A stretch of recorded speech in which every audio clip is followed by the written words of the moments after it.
Project Astro is born from interest in artificial life and this, what I think is a project of creating life. Astro comes from, Tezuka's atom.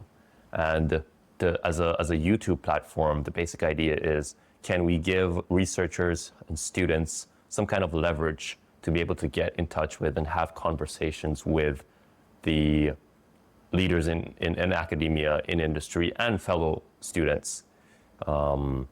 And how we do this is by providing a platform where when these conversations take place, the researcher can know that their 1 hour or 45 minutes is being broadcasted to a larger audience.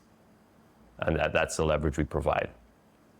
So for people who are coming into the kind of ALife community or people who are interested in ALife, I mean, they can get kind of a current snapshot from like the conference or something like that?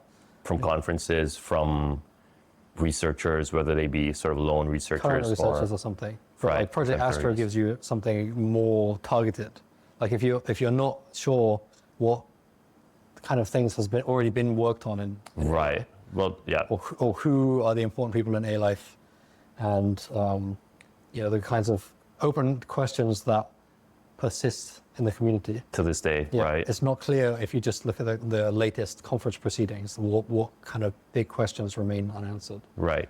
And I think we have an opportunity to educate watchers as to the scope of artificial life. Yeah. Because it's very broad. Yeah. Quite daunting, or it can be difficult to really get what is the draw here? Yeah. What exactly is the value proposition? Yeah, if you're coming from a more typical conference or community, yes, I think you're right that it's not always so easy to, I guess, nail down the history. Yes. So you can look at like machine learning, people can cite papers from 20, 30 years ago, but ALife's history is, I think, a lot more involved.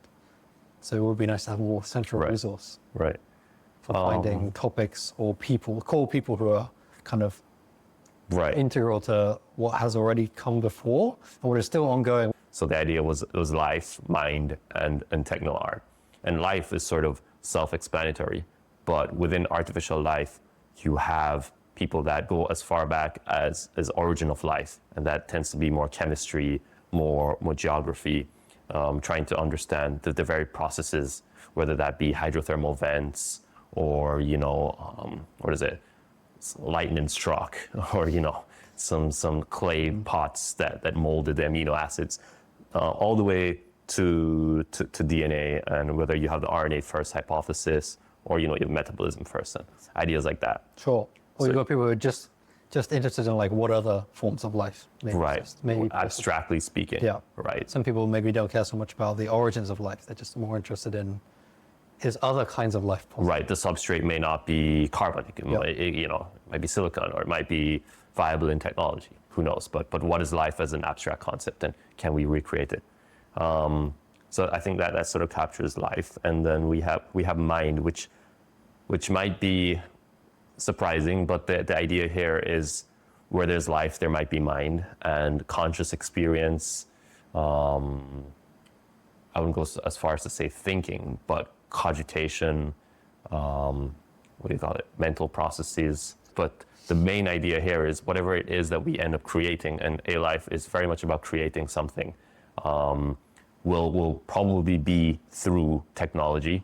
And the artistic aspect is the idea that we want to capture the self-expressiveness that we find in the arts. And whatever life is and whatever creating life has to do with as a form of expression, art becomes very important. Yeah, ALife has always been kind of unique in it, the kind of level of interactivity that people's works tend to have. Right. Something beyond just benchmarks and algorithms. ALife always has kind of a story element, and then it has often like an interactive element. There are things you can visually explore or even interact with in terms of like computer simulations or robotics. And it has a sense of like art.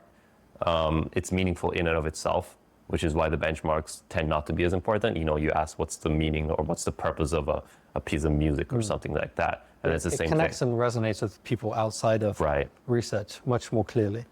Like interesting. One thing I learned in my PhD was like when I just worked on like the abstract notion of like multi-agent systems, it's very hard to get a feeling of what that means, what that looks like, because there's nothing to show on the screen. Right. But as soon as you put it into robots, or as soon as you do some 2D like depictions of some collective behaviors, people can immediately understand, okay, I see something happening. It resonates viscerally. It's not some academic paper you have to read to really understand it. So you watch a video, right? Yeah, I think so. It's self-explanatory. It's yeah.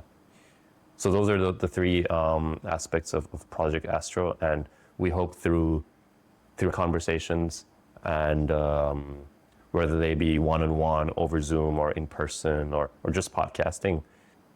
Okay, that's great, and we'll see you in the next one. Subscribe.